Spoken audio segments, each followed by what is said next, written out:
Hello, Internet Laser aficionados. It's Chris Masto again with another Illustrator tutorial for designing stuff to laser cut.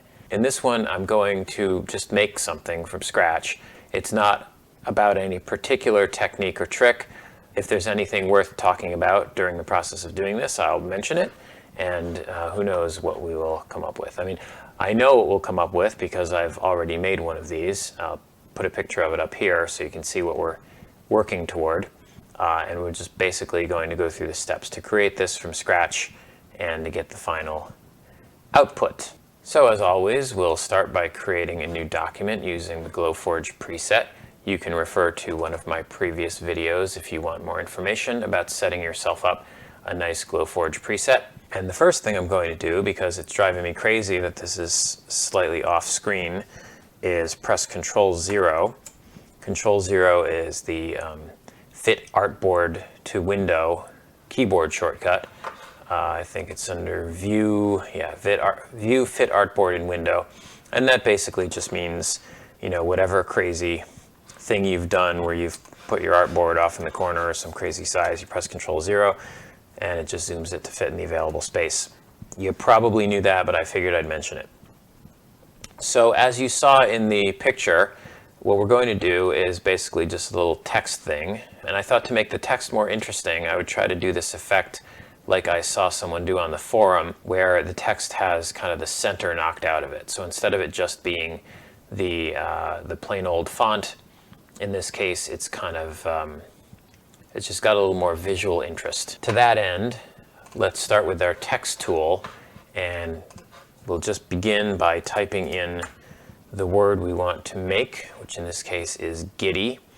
I'm going to hit the escape key now so that that's selected, and I'm just going to grab the lower right hand corner handle here, and holding down the shift key so that it's not all distorted, I'm going to maintain the aspect ratio and just drag this out so that it's a bit larger. In any event, it doesn't matter because I'm not using this font. So I've decided that the font I want to use is this one, Santa Fe, and I think that I would like this to be about 5 inches across. So again, I'm holding down the shift and I'm dragging this until it's more or less 5 inches. Don't have to get too picky about it. We can always resize it slightly later. So to give this a little more visual interest, I'd like to put it at a slight angle. So if I move my mouse pointer to just outside the corner, it turns from the resize symbol into the rotate symbol.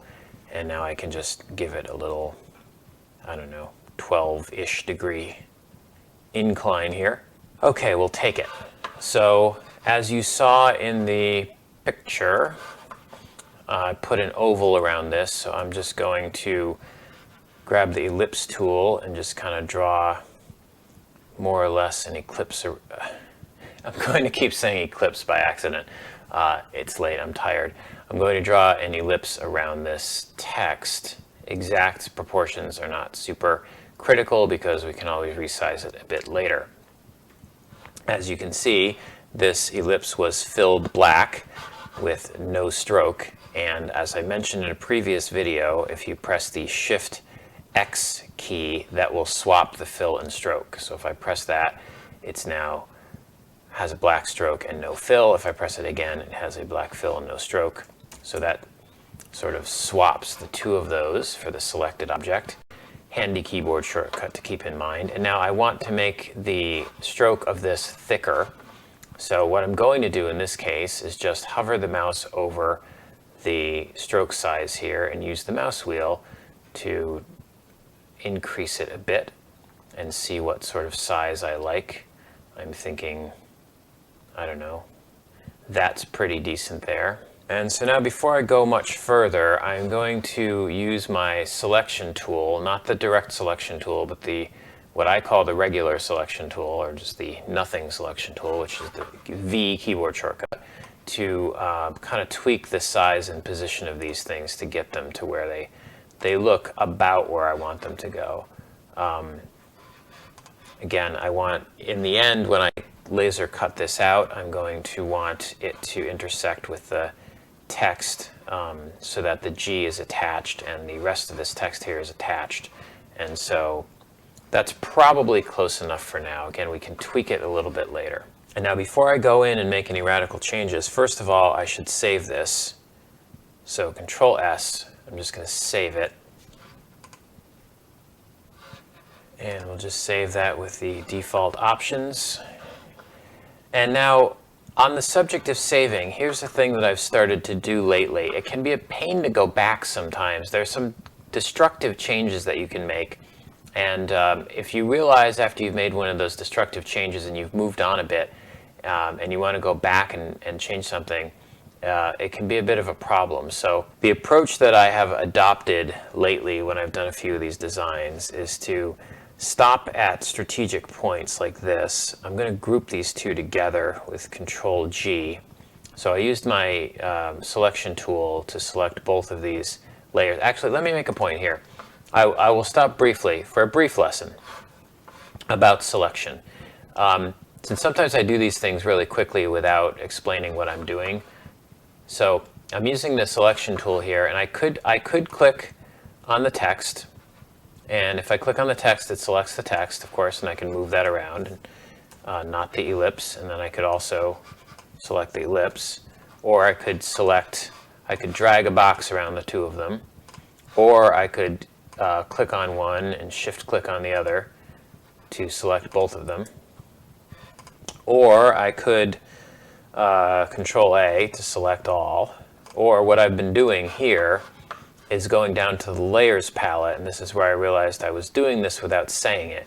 To the right side of each one of these layers, on the rightmost column, there's a little invisible or blue box, and if you click there, then that selects that layer. So you can click there, or you can click here, or you can click one and then shift click the other one and have select them both, or you can even click on select nothing. You can click on the whole layer and it'll select both of them as well. So that sometimes I go over there because I want to make sure I'm selecting the whole object. Anyway, with that all selected, what I've been doing is making, first group them, Control G, and then I've been making backup copies essentially by just holding down the Alt key or Option key on the Mac, which gives you this little sort of double arrow cursor, and then just drag a copy of this over here. And then I'm going to take the copy that I just made. You can see that's the one that's selected. It's got the little blue square next to it. And I'm just going to hide it. And I will even lock it for the heck of it. Now that's out of my way, but in the event that I run into a problem later on and I need to get that copy back, there it is. So now that I've talked about that, I want to talk about another thing, which is zooming in. So, you can, of course, Option mouse wheel this thing on at least on the Windows platform. I find this scrolling really kind of janky and difficult. The other way, of course, is to Control plus, Control minus. So Control minus zooms out, Control plus zooms in.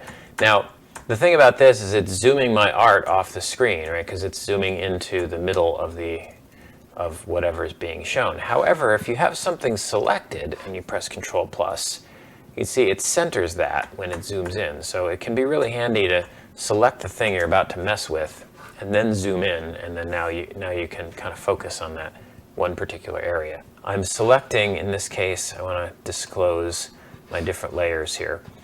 This is another point about selection. If you use the regular selection tool and you click on something that's part of a group, it will select the whole group. There is, however, the direct selection tool, which you're probably familiar with. If you click on something there, it kind of looks like it selected the whole ellipse, but it didn't really. If I start dragging here, you'll see that it's just moving that path segment. So when you do something like that with the direct selection tool, you're really just selecting part of a path. Another interesting way to do it is if you hold down on the direct selection tool, there is something called the group selection tool. And what this will do is if you click on something that's part of a group, it will select here. It's I guess easier to show than say, or show and say at the same time. It will select that group, the smallest and closing element. So in this case, it's the whole text. You can see it highlighted over here when I clicked on that. The whole text is selected. However, you can see the little plus there by the mouse pointer. that is a reminder that if you click again, it will now enlarge the group to the next sort of hierarchical containment, right? So it first had selected just this text, and now it's selecting the whole group that the text is contained in. And if I clicked one more time, if there were actually anything else to select, if I clicked one more time, it would then select the whole layer or the next enclosing group. So you could have groups within groups within groups, and this is one way of selecting those particular parts of it. And it works the same way with the ellipse. If I click the ellipse once, I've just selected the ellipse. If I click again, it'll expand the selection to the group that includes the ellipse, and then you can keep clicking, and the selection group gets larger and larger and larger as you do that. So in this case, there are a lot of ways to just select this text, but this is one of them. So now to get to the next step in the process here, what we need to do is convert this text to outlines. So right now the text is still text, and it is, can't really demonstrate it with this particular, with group selection, but if I double click on it here, I can still, I can change the words, I can change the font, I can change the size, all of that stuff. So it's still being treated as text, but that means that certain operations that you might want to do are grayed out. So if I go down to the path settings here, it's a little bit hard to see because of the colors that are chosen, but most of this menu is grayed out. I can't do these things to text, I can only do them to paths. So I have to go to Type, Create Outlines, and that will now convert the text to paths. The text is no longer editable. Illustrator no longer thinks of it as text, but it is now just the outlines around the text. So now that I've done that, you can see here that some of these letters overlap. Overlapping paths are very bad when you're doing laser cutting. The laser cutting software does not know to not cut this and then also cut this, and there's some confusion over what happens depending on even odd fill rules and things like that that can cause really wacky stuff to happen if you have overlaps. So we want to not have that. The other thing that I will mention here is using the Control Y or View Outline mode. So that's Control Y here, Command Y on the Mac. If I choose that, you can see that all the fills go away, so it's easier to see. Like for example, if I didn't have anything selected here, it looks like this, well, if I move the mouse pointer away, it looks like this is perfectly good text there, but the outline mode will reveal the fact that there is overlapping going on. So let's start by fixing these overlaps. So I'm going to go over here and I'm going to select, you can see when I converted the text to paths, we got, when I converted the text to outlines, we got sort of an object for each letter. So what we want to do is actually combine these all together and get rid of the overlap at the same time. And if you spend any time doing laser cutting designs in Illustrator, you are going to become great friends with the Pathfinder tools. Depending on what you have selected, sometimes you get Pathfinder options available here in the Properties panel, which is kind of context sensitive. But if you know you want to use Pathfinder, and we know we want to use Pathfinder a lot, we might as well just go to Window Pathfinder, open this up, and just leave it docked somewhere. And so I'm just going to stick the Pathfinder tab right in here so we can use that quite a bit as we go on. The Pathfinder button we want here is Unite. You can sort of tell from the icon that it's two squares joined into one. So I have this text selected, and if I click this, you can see now that the overlaps have all disappeared. If I go into outline mode, all of the stuff that overlapped is united into one single path. Actually, it's three paths. You can see here we've got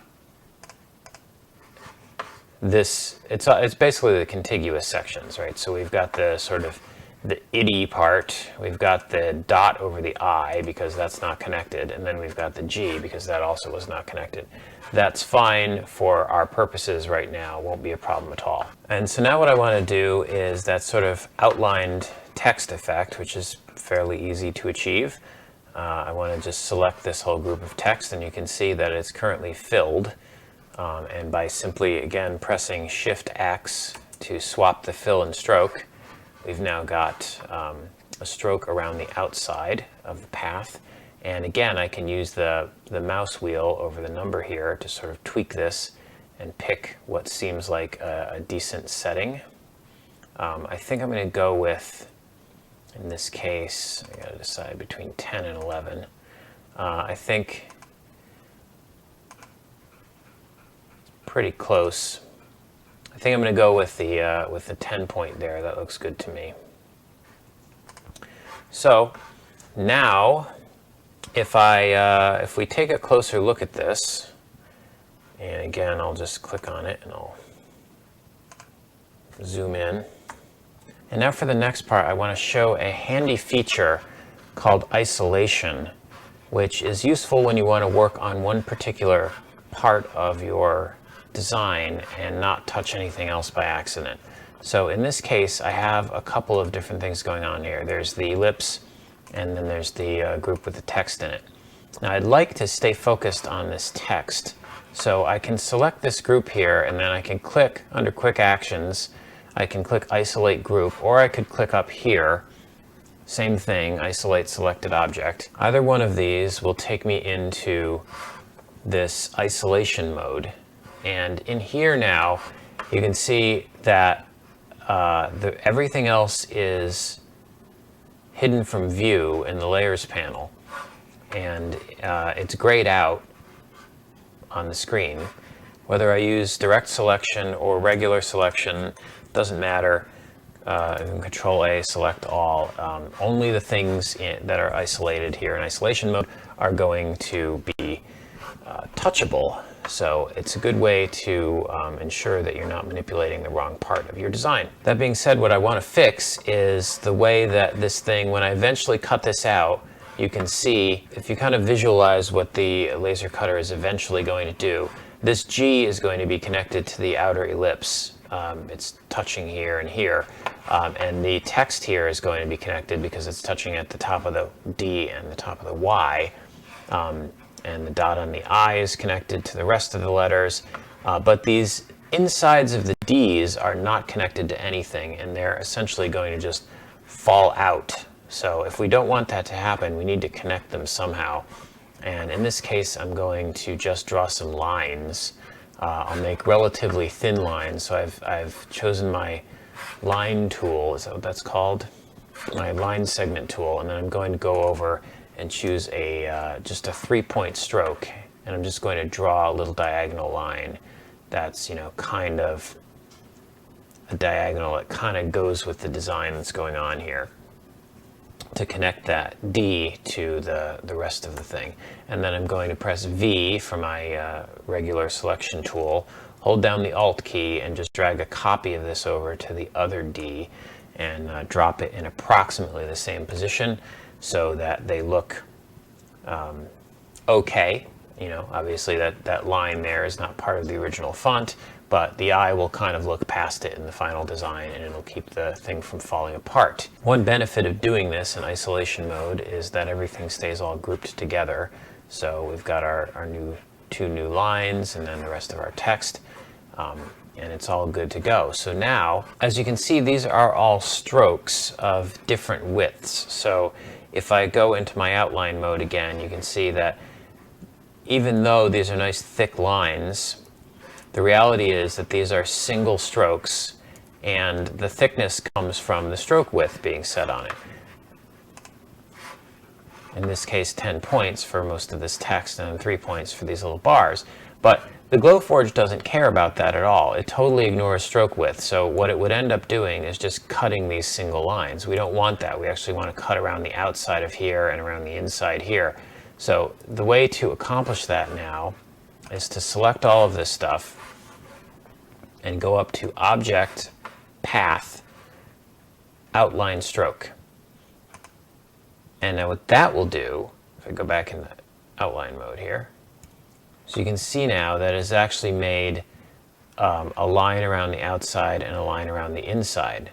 So these are much more complex paths now. They have insides and outsides and the whole thing, but this is essentially the cut that we want the laser to make, except, of course, again, we have some overlaps. The dot on the eye is overlapping the top of the eye, and these bars are overlapping here. So once again, Pathfinder Unite is our friend. I'll just go in there, click that, and voila. Now, again, taking a look at the outline, these are all cleared up. Let me just deselect everything to get rid of all those blue dots that are in your way.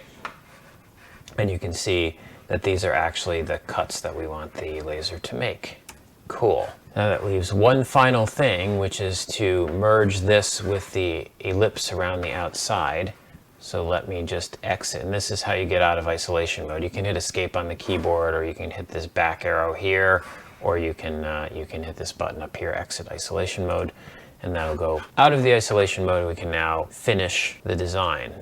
This might be a good place, or it might have been a good place earlier, if I hadn't been so wrapped up in doing this, to once again collect this whole group and just alt drag it to somewhere else to make a copy for backup purposes, and again hide the copy and lock the copy so we don't mess with it, and then go back and continue our work. And once again, back here, select this, zoom in a bit. So now we have the same issue with the ellipse around the outside. It is just a single line path.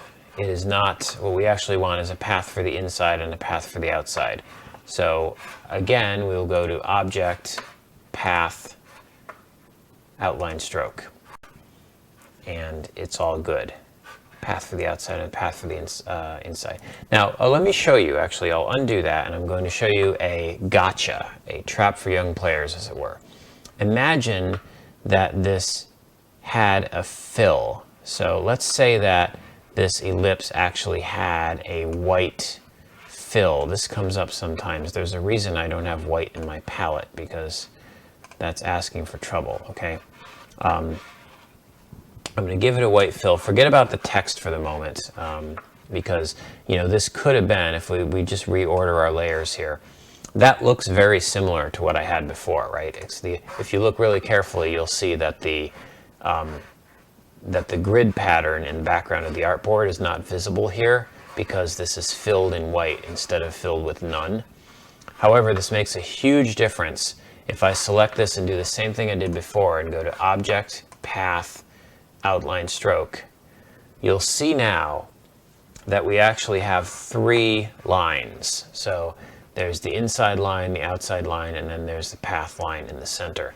This is obviously not what we wanted, and that extra line is in the way. So this will happen to you if you have a fill and a stroke when you go to Outline Path. So I'm just going to undo all this stuff and now go back to the correct setup here, which is there is no fill, just the stroke. Object, Path, Outline Stroke. Getting a little punchy here, so I got to finish this up before I make a huge number of mistakes. Speaking of mistakes, by the way, one more undo, one more little tweak. I'm just looking at this ellipse and I'm thinking it would look nicer if it were slightly taller on the top. So that's kind of, yeah, that's closer to what I wanted. Okay, one more time. Outline stroke. There, you got to see outline stroke many, many times. And so again, here we have some overlaps. I think we know what to do about the overlaps. I will leave it in outline mode while I do this. Select all of these things together and click Pathfinder, Unite, and voila, is now created a single compound path that is the whole shebang. This is all that is visible. This is all that we want, and it's the whole thing, as I said. Cool. Now, of course, this is also a Glowforge issue here. This is filled. It doesn't have a stroke. That's normally what you would do if you're going to engrave something, not cut it. So we can press Shift X to swap the fill and the stroke, and now this actually looks much more like what we want to send to the machine, and it's going to cut out these lines, and you have to sort of be able to envision what the finished product is going to look like. Oh, and one thing, I guess we want to put a kind of a hanger here. So let's go back to the ellipse tool, We've got our 1-point stroke all selected, and I want to use, this is where the smart guides are really handy. So I want to center this with the center of the ellipse, and that smart guide is working for me. And so here I'm just going to make, oh, here's another one. I'm dragging out an ellipse, right? So I clicked where I want the middle to be, not the corner. Well, if you hold down the Alt key, then that makes a center diameter instead of corner to corner. So I'm going to hold down the Alt key, and of course I'm also going to hold down the Shift key so that it is a perfect circle. And I'll make that there, I guess, to cut that circle out. And now that's the whole design. So I'm going to save this again. And because that's how I roll, I'm going to do export for screens. And I'm going to select full document because I don't want the artboard, I just want this thing itself. And I'm going to export this. Get some noise in the background as I turn on my Glowforge. I'll put a nice piece of proof grade acrylic in. Position my artwork appropriately. Click print.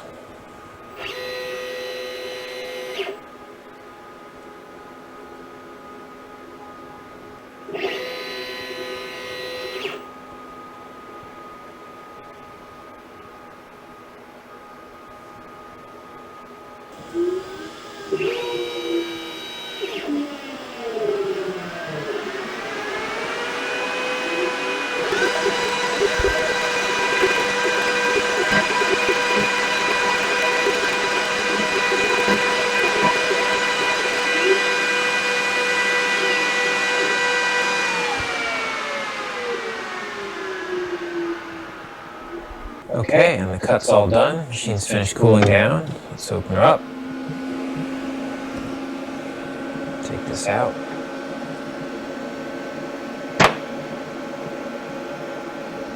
And here's a look at what we've made. I'm just removing some of the inner pieces. And of course we want to peel off the masking.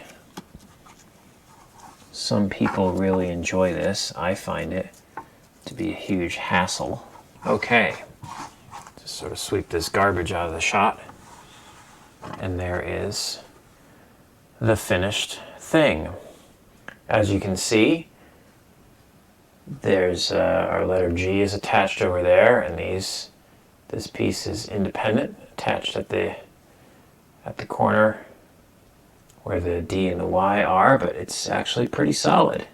Kind of cool. It's a thing, and it's a little bit of some Illustrator workflow stuff. So hope you enjoyed that. If you did, of course, the old YouTube thumbs up and subscribe would be appreciated.